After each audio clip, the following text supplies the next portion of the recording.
അവിടെയില്ല.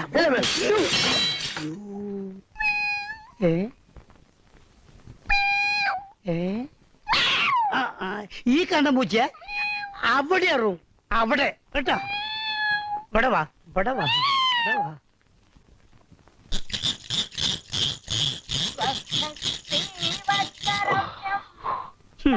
എന്താ ക്ഷീണിച്ചോ?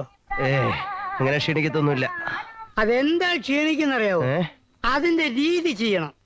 ഇത് ശരിയല്ല. ഇതാ നോക്ക്, ഇതാ ഹാൻഡ് ഇങ്ങനെ പിടിക്കണം, കണ്ട ഹിപ്പ് ലുക്ക് ഇങ്ങനെ ആയിരിക്കണം. എന്നാ ഒന്ന് ചവിട്ടി കാണിച്ചേ. എനിക്ക് ചവിട്ടി കളിക്കാൻ സമയമില്ലെന്ന്. കളിക്കാൻ അടുക്കള പണി.